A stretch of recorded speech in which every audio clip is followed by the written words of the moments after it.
لا حول ولا قوة إلا بالله العلي العظيم أعوذ بالله من الشيطان الرجيم بسم الله الرحمن الرحيم الحمد لله على ما أنعم وله الشكر على ما ألهم وله الثناء بما قدم من عموم نعم ابتداها وسبوغ آلاء أسداها وتمام منن والاها والصلاة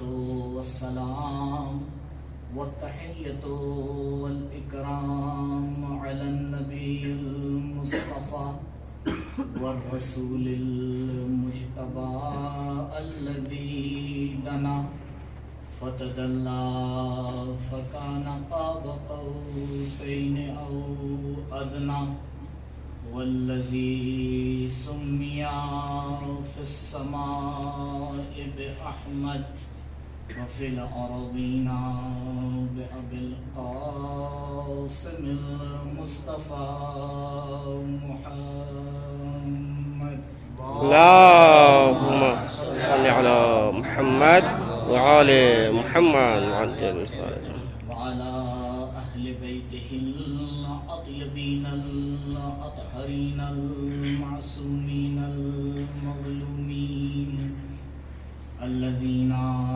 أذهب الله عنهم الرجس وطهرهم تطهيرا اللهم صل على محمد وآل محمد ولا سيما على ابن عمه ووصيه ووزيره وخليفته وباب مدينة علمه وكتاب صحيفة فهمه النائم في بيته وفراشه زينة المحراب والمسجد والمنبر ساق السلسبيل والتصنيم والكوثر قاتل مهب ذي خمار وأنتر بائع البيعتين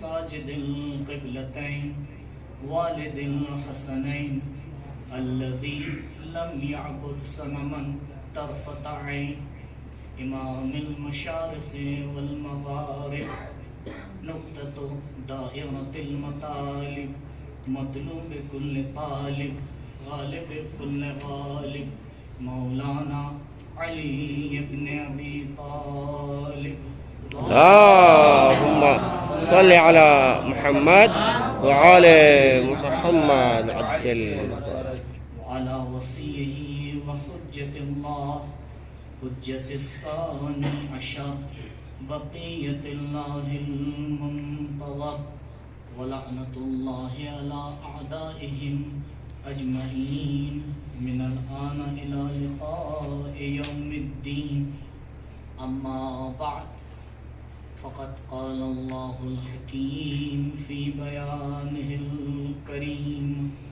أعوذ بالله من الشيطان الرجيم إنما وليكم الله ورسوله والذين آمنوا الذين يقيمون الصلاة ويؤتون الزكاة وهم راكعون.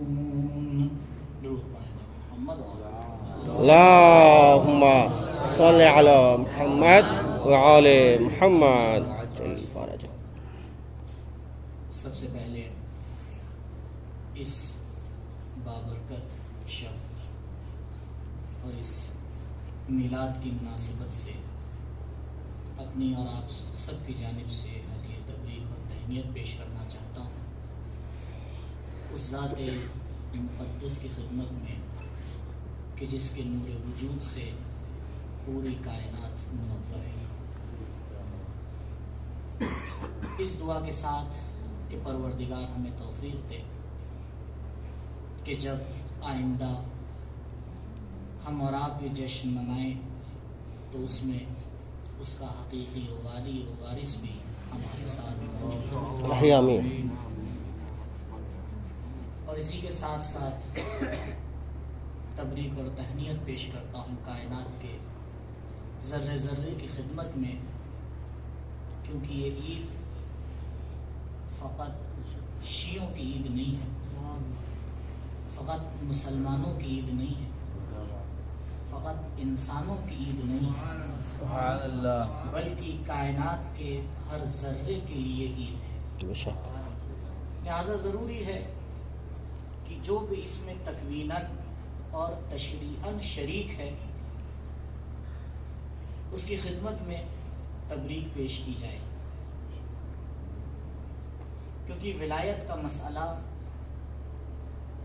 توحید کے مسئلے کی طرح ہے۔ اگر توحید کے مسئلے پہ غور کیا جائے تو علماء اس بات پر اتفاق رکھتے ہیں کہ تکوینی طور پر توحید میں شرک ناممکن ہے۔ تشریعی طور پر کوئی مشرک ہو جائے وہ الگ بات ہے، لیکن تکوینی طور پر شرک نہیں ہو سکتا۔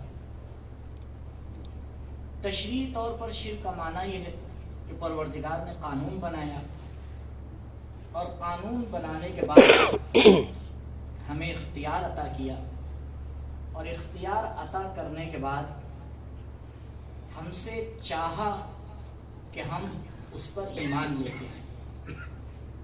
تو اب کیونکہ اختیار ہمیں دیا جا چکا ہے، اِنَّا هَدَيْنَاهُ السَّبِيلَ اِمَّا شَاكِرًا وَإِمَّا كَفُورًا، تو انسان جب مقام تشریع میں پہنچتا ہے تو اپنے اختیار کا استعمال کرتا ہے، کبھی پروردگار کے قانون کے سامنے سر جھکا کر اس کا عبد اور بندہ بن جاتا ہے، اور کبھی اس کی مخالفت کر کے فرعون و نمرود بن جاتا ہے۔ تو اس کا اختیار ہے کہ قانون پروردگار کی تعمیل کرے یا قانون پروردگار کی مخالفت کرے۔ تشریع میں اس کو یہ حق دیا گیا ہے، لیکن تکوینی اعتبار سے اگر دیکھیں تو توحید میں شرک ممکن ہی نہیں ہے، کیونکہ تکوین کا مطلب ہوتا ہے حقیقت، واقعیت، حق ویسے کی جیسا ہے، نہ کہ جیسا ہم نے سمجھا ہے۔ ضروری نہیں ہے کہ حق کو ہم جیسے سمجھیں حق ویسا ہی ہو، لیکن تکوینی اعتبار پہ حق ویسا ہی ہوگا جیسا ہے، نہ ہمارے ماننے سے اس میں کچھ اضافہ ہو جائے گا، نہ ہماری مخالفت سے اس میں کوئی کمی آ جائے گی۔ جب انسان تکوینی اعتبار سے کائنات کی طرف نظر ڈالتا ہے تو اس کائنات میں ایک ہی قدرت ہے جو قدرت نمائی کر رہی ہے، ایک ہی ذات ہے کہ جس کا جلوہ ہر طرف نظر آ رہا ہے۔ تو جب ایک ہی ہے تو اس کا شریک کہاں سے ہو سکتا ہے؟ جب ایک ہی ہے تو اس کی مخالفت کہاں سے ہو سکتی ہے؟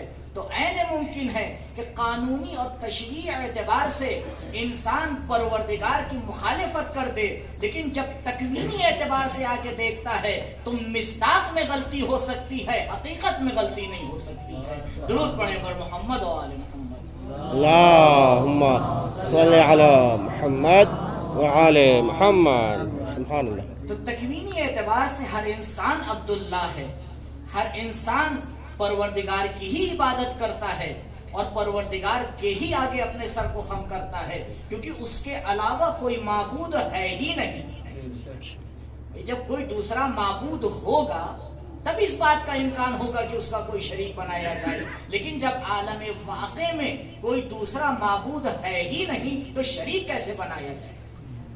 اسے توحید تکوینی کہا جاتا ہے۔ عزیزوں، بالکل اسی طرح سے ولایت کا بھی مسئلہ ہے۔ جب تشریعی طور پر آ کے گفتگو کی جاتی ہے تو انسان کو اختیار دیا جاتا ہے وہ غدیر کو مانے یا نہ مانے، غدیر کو مانے یا ثقیفہ کو مانے، کسی کا اقرار کرے یا کسی کا انکار کرے، کیونکہ یہاں پر انسان تشریعی ولایت کو ماننے کے لیے اس کو دعوت دی جا رہی ہے، اسے اختیار دیا جا رہا ہے، ثواب اور عقاب اسی کے اوپر رکھا گیا ہے۔ اے انسان تجھے اختیار دے رہا ہوں کہ تو اپنے اختیار کے ساتھ ولایت علی کے آگے سر کو خم کر لے یا اس کو ٹھکرا دے۔ یہاں انسان کا اختیار آگے ہوتا ہے، اس کی اطاعت پروردگار بعد میں ہوتی ہے۔ پہلے اپنے اختیار کے اعتبار سے علی کی ولایت کو چنتا ہے اور اس کے بعد اس کے آگے سر خم کرتا ہے، لیکن یہی انسان اگر تکوینی اعتبار پہ آ کے دیکھے تو علی کے علاوہ کوئی ولی ہے ہی نہیں۔ جب کوئی ہے ہی نہیں تو شریک کہاں سے بناؤ گے، انکار کہاں سے کرو گے؟ تو نہ توحید تکوینی میں مخالفت ہو سکتی ہے، نہ ولایت تکوینی میں مخالفت ہو سکتی ہے۔ درود پڑھے گا محمد و آل محمد۔ اللهم صل على محمد وعلى محمد عجل فرجه۔ تکوینیات میں انسان کا اختیار نہیں چلتا ہے، تکوینیات میں نہ ہمارے کہنے سے آگ سرد ہو جائے گی، نہ ہمارے کہنے سے برف گرم ہو جائے گی، نہ ہمارے کہنے سے آسمان نیچے ہو جائے گا، نہ ہمارے کہنے سے زمین اوپر ہو جائے گی۔ تکوینیات ویسی ہوتی ہیں جیسا پروردگار نے خلق کیا ہے۔ وہاں انسان کو نہ اختیار دیا جاتا ہے، نہ انسان کو دو راستے دکھائے جاتے ہیں۔ جیسا پروردگار واحد ہے ویسے ہی اس کا قانون بھی واحد ہے، ویسے ہی اس کی خلقت بھی واحد ہے۔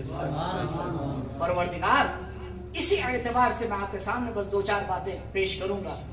ایک حدیث ہے اور حدیث کوئی نئی نہیں ہے، بہرحال ولایت امیر کائنات علی ابن ابی طالب علیہ السلام اللهم صل على محمد وعلى محمد عجل فرجه۔ ولادت کا واقعہ ہم نے اور آپ نے بارہا سنا ہے، بارہا پڑھا ہے اور بارہا بیان کیا ہے، لیکن مسئلہ یہی ہو جاتا ہے کہ جب خود واقعے کو غور سے دیکھا جاتا ہے تو اس میں ایسے نکات ہوتے ہیں جو حافظے میں کبھی رہتے نہیں، ایسی باتیں ہوتی ہیں کہ جسے بیان کرنا اس واقعے کے اندر چار چاند لگا دیتا ہے۔ کلی طور پر اور عمومی طور پر سب کو ہی معلوم ہے کہ مولود کعبہ کی ولادت کہاں ہوئی ہے، کیسے ہوئی ہے، اور عزیزوں معذرت کے ساتھ یہ عجیب مسئلہ ہوتا ہے، جو باتیں عمومی ہوتی ہیں اس میں ہم کمتر منابع کی طرف رجوع کرتے ہیں، سب کو پتہ ہے، لیکن عزیزوں جب انسان منابع کی طرف رجوع کرتا ہے تو میرا ذاتی تجربہ یہ ہے کہ جب بھی اصلی مصادر کو دیکھا فضائل میں اضافہ ہی ملا، کمی نہیں۔ کیوں؟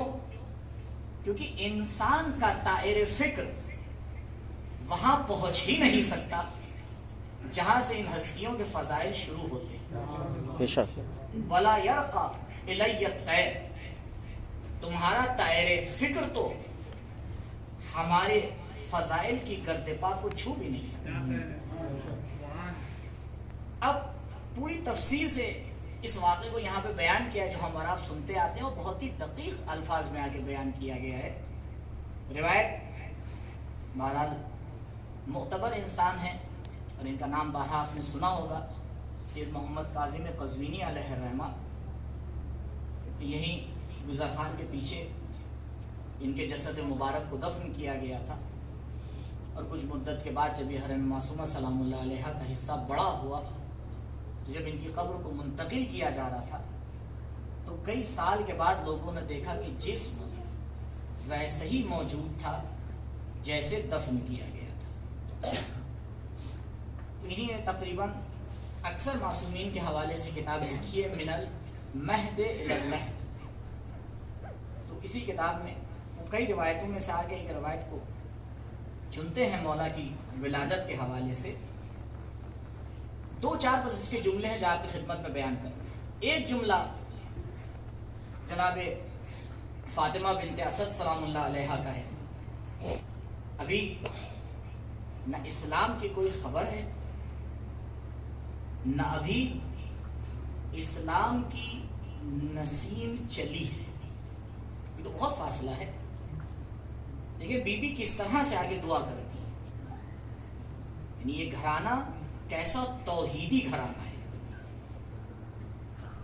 روایت کہتی ہے کہ بی بی تشریف لاتی ہیں اور لانے کے بعد کعبے کی دیوار کے پاس کھڑے ہو کے آپ فرماتی یا رب انی مؤمنۃ بک.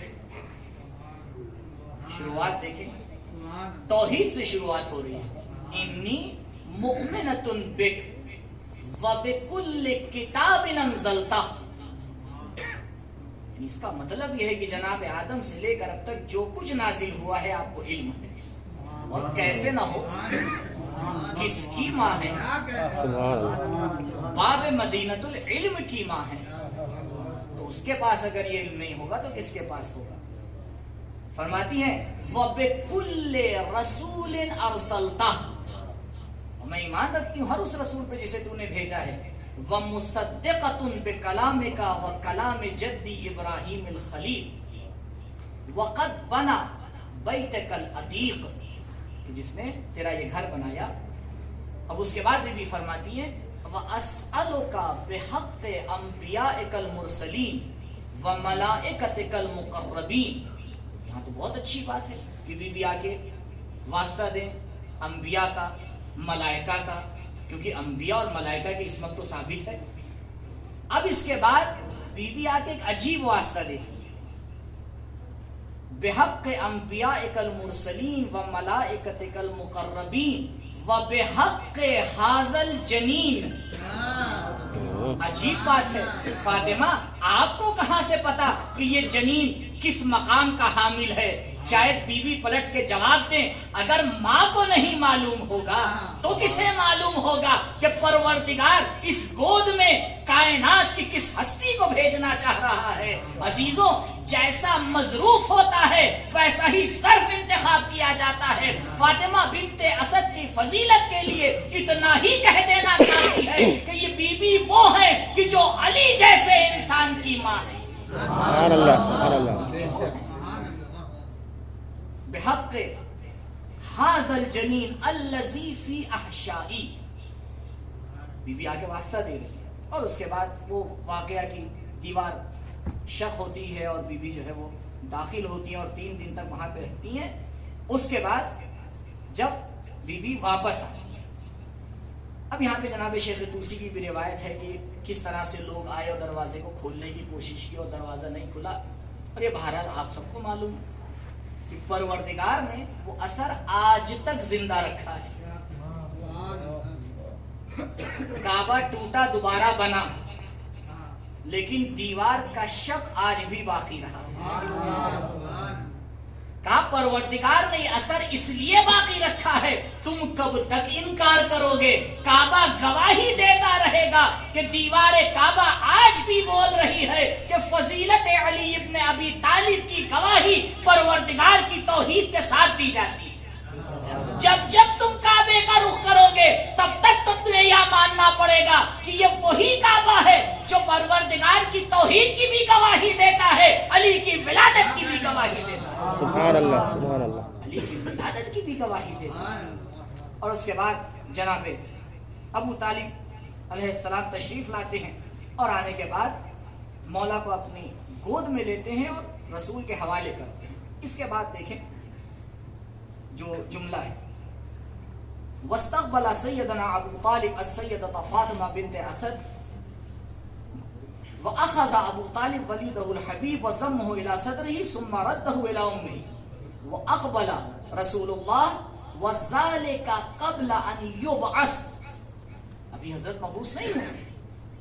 فلما رآه علي جعل يحش ويذبح. ابھی 3 دن کا بچہ ہے، رسول کے چہرے کی زیارت کرتا ہے تو اس کے اندر ایک خوشی کی لہر دوڑ جاتی ہے. کأنہ ابن سنتین. راوی کہہ رہا ایسے لگ رہا تھا کہ علی 1 سال کے بچے ہیں، اتنی سمجھداری نظر آ رہی تھی. یہ تو ابھی تم نے علی کا گہوارہ دیکھا ہے، ابھی نوجوانی دیکھنا جس میں عرب کے بوڑھے بھی پیچھے نظر آئیں گے، کیونکہ یہ ولی اللہ ہے۔ ولی اللہ ظاہری طور پر الگ مسئلہ ہوتا ہے، حقیقی طور پر الگ مسئلہ ہوتا ہے۔ وَأَقْبَلَ رَسُولُ اللَّهِ وَذَلِكَ قَبْلَ أَنْ يُبْعَثَ فَلَمَّا رَأَى عَلِيٌّ جَعَلَ يَحِشُ وَيَزْهَقُ كَأَنَّهُ ابْنُ سِنَا من حيث المشاعر والإدراك فأخذه النبي صلى الله عليه وآله وسلم وقبله وحمد الله على ظهور هذا المولود۔ تو نبی نے آ کے خدا کا شکر کیا علی کی ولادت کے اوپر، الذي كان يعلم كأنه سيكون له احسن وزیر وخیر اخی واول مؤمن به۔ سب کو پتا تھا کہ جو میرے ہاتھوں پہ بچہ آ رہا ہے ظاہر میں، وہ کل کیا کارنامے دکھانے والا ہے۔ وَتَتَحَقَّقُ بِهِ آمَالُ رَسُولِ اللَّهِ وَأَمَانِيَّتُهُ۔ یہ وہی بچہ ہے جو رسول کی آرزوؤں کو پورا کرے گا، جو رسول کی نیتوں کو انجام تک پہنچائے گا۔ وَبِنَشْرِ دِينِهِ الَّذِي سَيُبْعَثُ بِهِ فَسَلَّمَ عَلِيٌّ عَلَى رَسُولِ اللَّهِ۔ تو مولا نے سلام کیا، ثم قرأ هذه الآیات، یہ روایت کے اندر میں اس لیے لے کے آئے کہ ایک بار میں روایت پڑھ رہا تھا تو ایک سامنے آ کے کافی دیر تک میرے ساتھ گفتگو، خود قبلہ بھی تو قرآن نازل نہیں ہوا تھا، مولا نے قرآن کہاں سے پڑھ دیا؟ اس وقت تو کتاب میرے پاس تھی نہیں، تو میں نے بولا آج تو میرے پاس ہے۔ تو سند بھی بعد میں دیکھ لیا، کیونکہ انہی نے تقریباً بہار میں 17-18 روایتوں میں سے اس ایک روایت کو چنا۔ ثم قرأ هذه الآيات بسم الله الرحمن الرحيم قد أفلح المؤمنون الذين هم في صلاتهم خاشعون إلى آخر الآيات۔ فقال رسول اللہ، جب حضرت یہاں پہ پہنچے، قد أفلحوا بك، یا علی یہ جو مؤمنین کی رستگاری کی گفتگو ہو رہی ہے یہ آپ کی وجہ سے ہے۔ سبحان اللہ،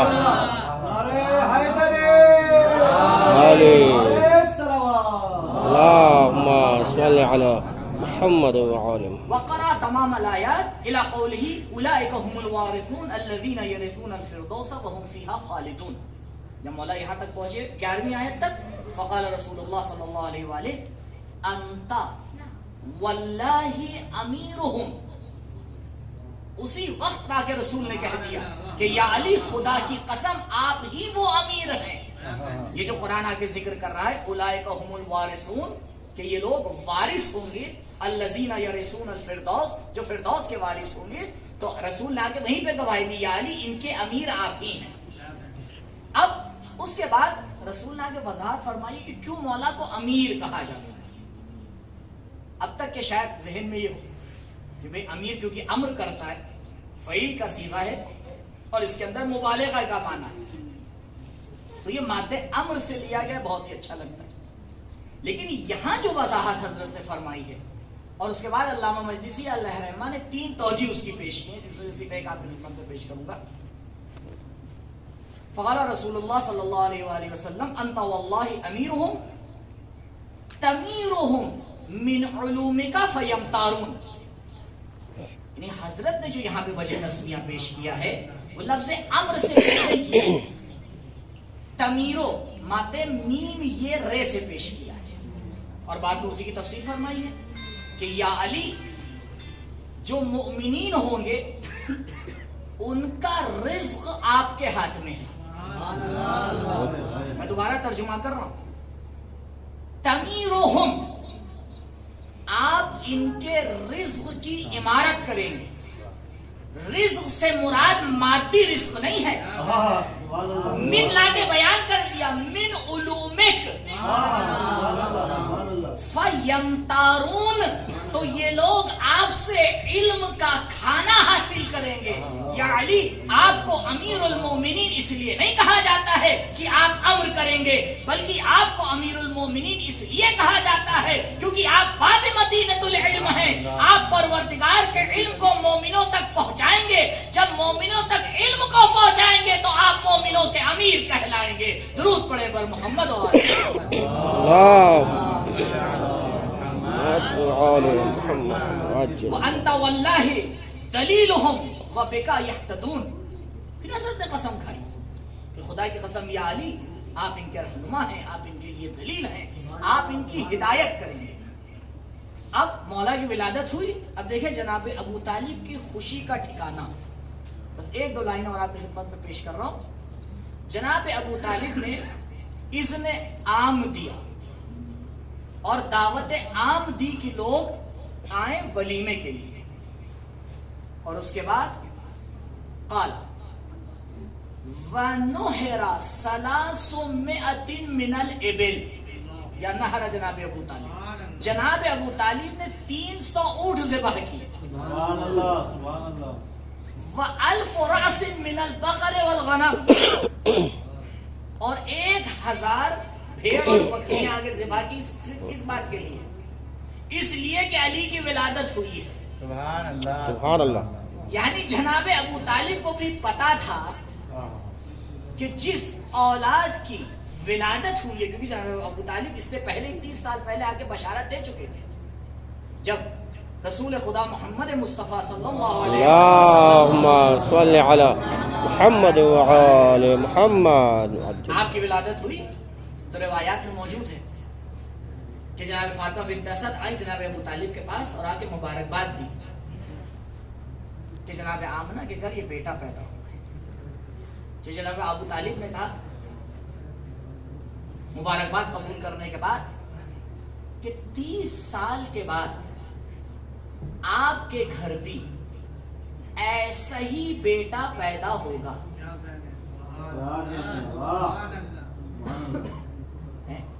آپ دیکھیں جناب ابو طالب کے کلام، یہ زمانہ کون سا زمانہ ہے؟ یہ زمانہ فطرت کا زمانہ ہے۔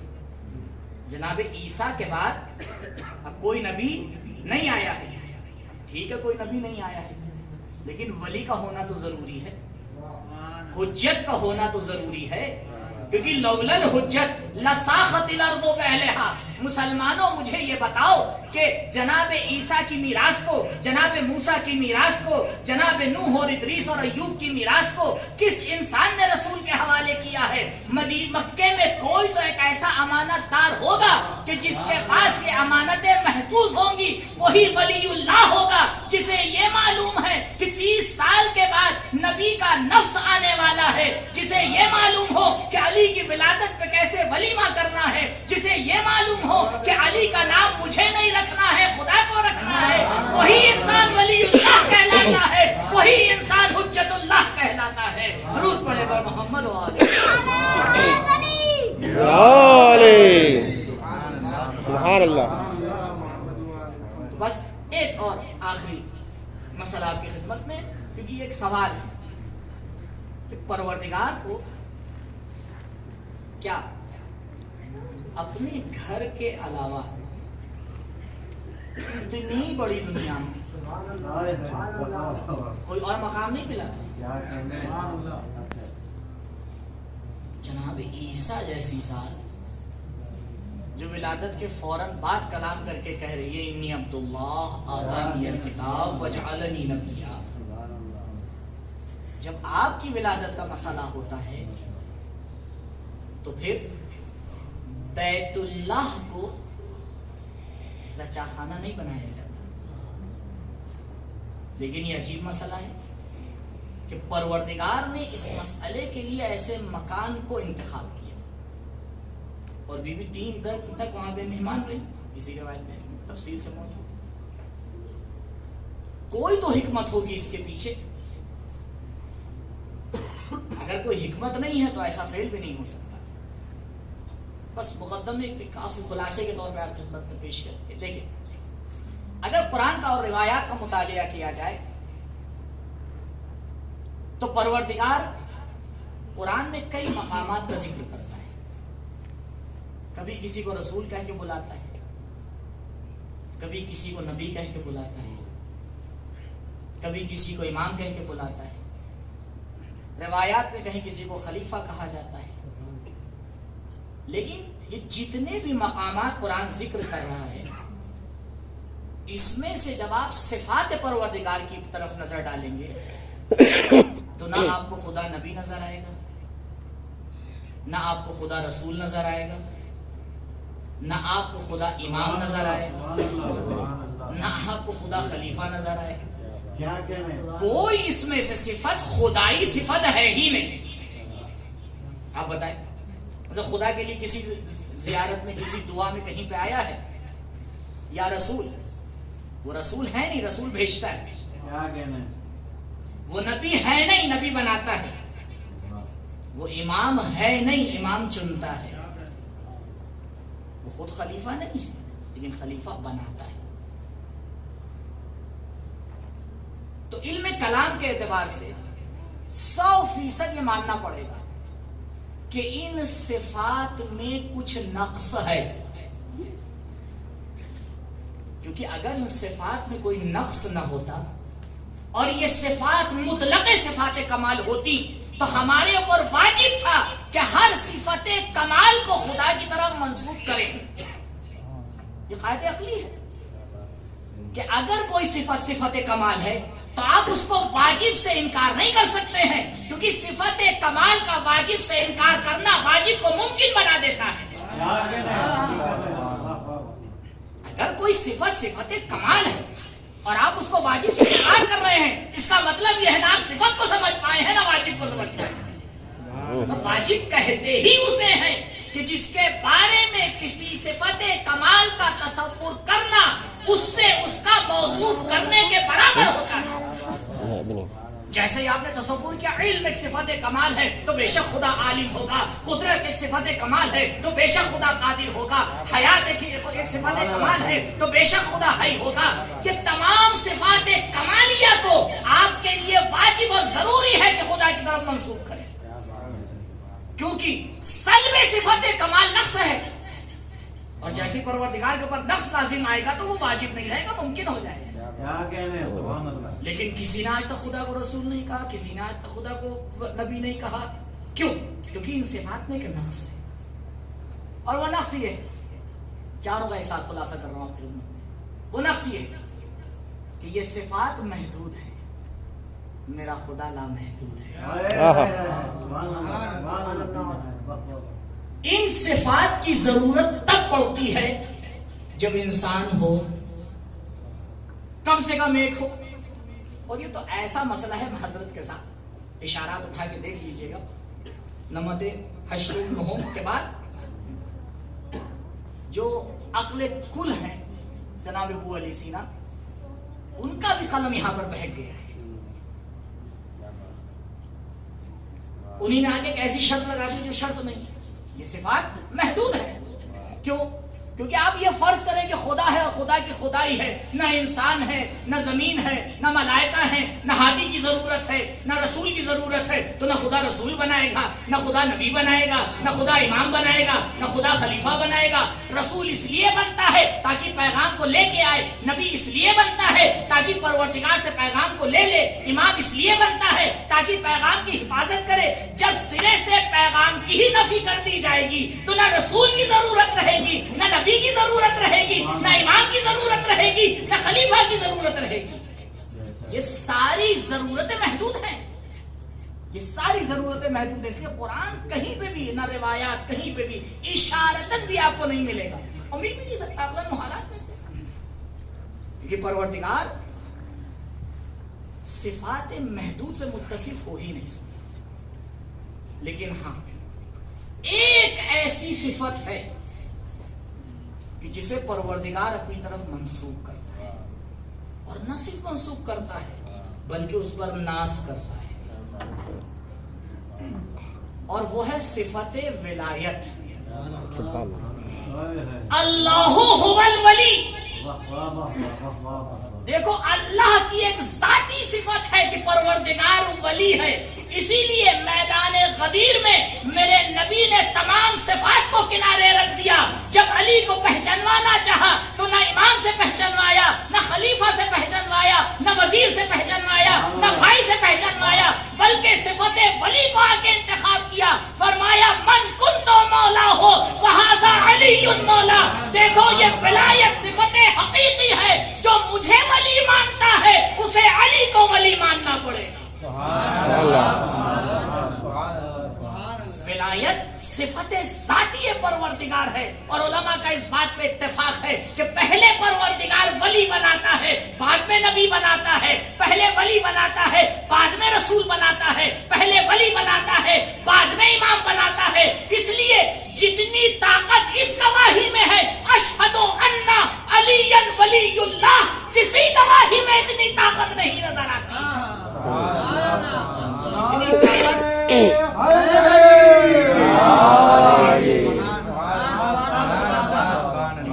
اب مجھے اصل ولایت کے بارے میں گفتگو نہیں، انما ولیکم اللہ، میں نے اسی لیے اس آیت کی تلاوت کی تھی۔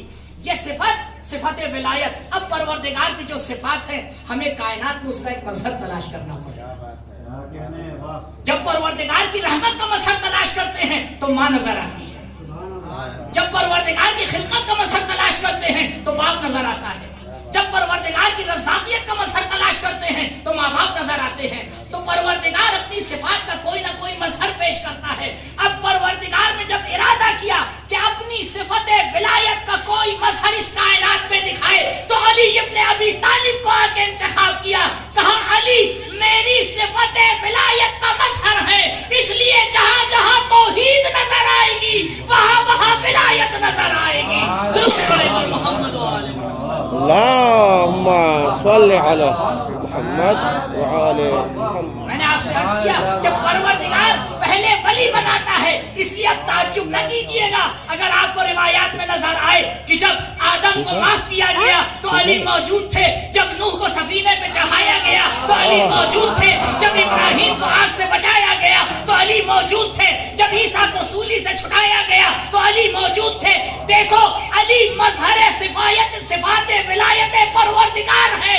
پہلے پروردگار ولی بناتا ہے، پھر آدم کو نبی بناتا ہے، کسی کو رسول بناتا ہے۔ درود پڑھے پر محمد و آل محمد۔ اللہم صلی علی محمد وعلی محمد۔ اب پروردگار نے جب اپنے ولی کی ولادت کا ارادہ کیا تو اس مکان کو چنا جو مکان سنبل توحید تھا، جو مکان مرکز توحید تھا، جو مکان بارگاہ توحید تھا، جو مکان ماوا ملجأ توحید تھا، تاکہ دنیا یاد رکھے نہ علی خدا سے جدا ہے، نہ علی کی ولایت خدا کے بغیر ممکن ہے۔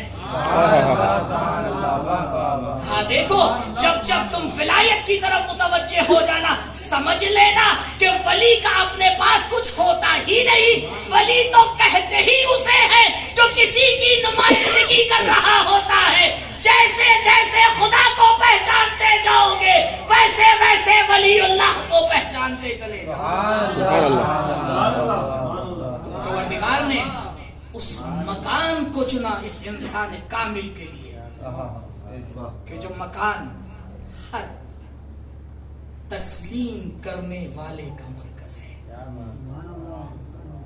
اور تسلیم کرنے کے لیے جب وہ کعبے کی طرف متوجہ ہوگا تو عزیزوں پہلے اسے کعبے کے بتون نہیں نظر آئیں گے، پہلے اسے کعبے کی دیواریں نظر آئیں گے۔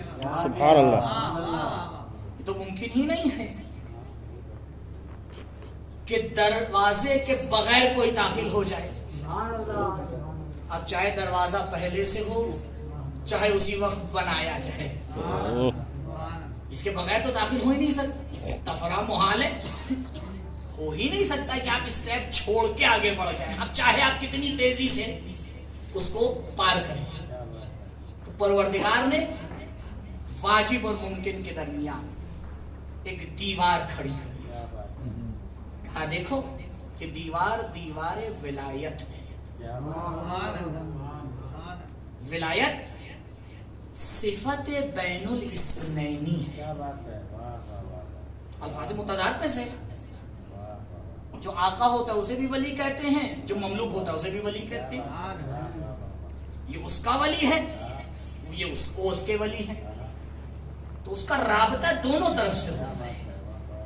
تو اس لیے سمجھ لینا چاہیے نہ ادھر سے کوئی رحمت بغیر ولی کے ہم تک پہنچتی ہے، اور نہ ادھر سے کوئی دعا بغیر ولی کے واسطے کے ادھر پہنچتی ہے، کیونکہ کہ یہ رابطہ رابطہ تکوینی ہے، رابطہ تشریعی نہیں ہے۔ تم کچھ بھی مانگو جائے گا اسی راستے سے۔ اب یہ تمہارے اوپر ہے، ایمان لا کے مومن بن جاؤ یا ایمان کا انکار کر کے کافر و مشرک بن جاؤ۔ سبحان اللہ۔ یہ پروردگار نے دو راستے تو بنائے نہیں، یہ عجیب راستہ ہے، اس میں چور راستہ ہے ہی نہیں، کیونکہ تکوینی راستہ ہے، تکوینی راستے میں ممکن نہیں ہوتا۔ اسی لیے پروردگار نے بار بار حکم دیا کہ دیکھو بغیر ولایت کے ہم کچھ قبول نہیں کریں گے، کیونکہ ولایت جان توحید ہے، ولایت جان رسالت رسول ہے۔ ولایت نے آ کے اس طرح سے دفاع کیا ہے کہ اگر وہ ذوالفقار نہ ہوتی تو اسلام پھیلنے سے پہلے ہی ختم ہو جاتا۔ یہ پروردگار کا لاکھ لاکھ شکر ہے کہ جس نے ہمارے اوپر اتنی بڑی نعمت آ کے تمام کر دی۔ اے مومنو، ہم میں سے اور آپ میں سے کون خدا سے یہ کہہ کے آیا کہ پروردگار مجھے ایک شیعہ گھرانے میں ہی پیدا کرنا؟ یہ تو اس کا لطف و کرم ہے، یہ تو اس کی رحمت واسعہ ہے کہ جس کے اوپر اگر انسان پوری زندگی شکر کرتا چلا جائے تو نہیں ہو سکتا۔ بلکہ میرے مولا کی تفسیر کے اعتبار سے سید الساجدین علیہ السلام اللہم صلی علی محمد وعلی محمد وعلی۔ انسان تو پروردگار کی ایک نعمت کا شکر نہیں کر سکتا۔ مناجات 15 میں مولا فرماتے ہیں انسان اگر تو پروردگار کی ایک نعمت کا شکر کرے گا تو یہ بتا اس کی توفیق کس نے دی ہے؟ اگر خدا توفیق نہ دے تو شکر بھی نہیں کر سکتا۔ تو تیرے لیے ضروری ہے کہ اس توفیق کا بھی شکر ادا کر۔ تو جب توفیق کا شکر ادا کرے گا تو یہ بتا اس دوسرے شکر کی توفیق کس نے دی ہے؟ تو ہر شکر موقوف ہو جاتا ہے ایک توفیق کے اوپر، اور ہر توفیق موقوف ہو جاتی ہے ایک شکر کے اوپر۔ کہا ہے انسان تو پروردگار کے ایک نعمت کا شکر ادا نہیں کر سکتا، تو اتنی نعمتوں کا شکر کہاں سے ادا کرے؟ کس طرح سے انسان شکر ادا کرے اس نعمت ولایت کا؟ ہاں یہ بھی اس کا کرم ہے کہ اس نے ہمیں ایک راستہ بتایا تھا۔ دیکھ اس کا شکر اس طرح سے کہ اس آل محمد میں آ کے اس ولایت کو صحیح سے سمجھو اور سمجھنے کے بعد اپنے دل میں اتارو۔ عزیزو یہ جملہ کہہ کے گزر جانا کہ ہمارا گھرانہ ولائی ہے، ہمارا خاندان ولائی ہے، ہمارے اجداد ولائی ہیں، معذرت کے ساتھ یہ شیطان کا پہلا قدم ہے۔ کیونکہ ہر وہ قدم جو انسان کو معرفت حاصل کرنے سے روکے وہ الہی قدم نہیں ہو سکتا ہے، شیطانی قدم ہوتا ہے۔ یہ کہنے سے معاملہ حل نہیں ہو جائے گا، بلکہ یہاں پہ انسان کو دیکھنا پڑتا ہے جو علماء نے آ کے قلم فرسائی کی ہے اور جو کتابیں لکھی ہیں ولایت کے حوالے سے۔ ایک بار انسان ان کے متن میں، اس کے بطن میں جا کے دیکھے کہ کس طرح سے انہوں نے ولایت کا معنی دیا ہے۔ انسان اسے سیکھے، اس کو اپنے دل میں اتارے، اور اتارنے کے بعد جو تشنگان معارف اہل بیت ہیں ان تک اس ولایت کو پہنچائے، تب شاید ایک ہلکا سا شکر ہو پائے اس نعمت کا جسے پروردگار نے بغیر مانگے ہمیں دے دیا۔ تو وہ پروردگار جو بغیر مانگے ایسی نعمت دے سکتا ہے، تو اگر انسان صدق دل سے مانگ لے تو کیا نہیں دے سکتا؟ میرے پروردگار تجھے اس شب کا واسطہ، تجھے اس شب کے مولود کا واسطہ، تجھے اس شب کی خوشیوں کا واسطہ۔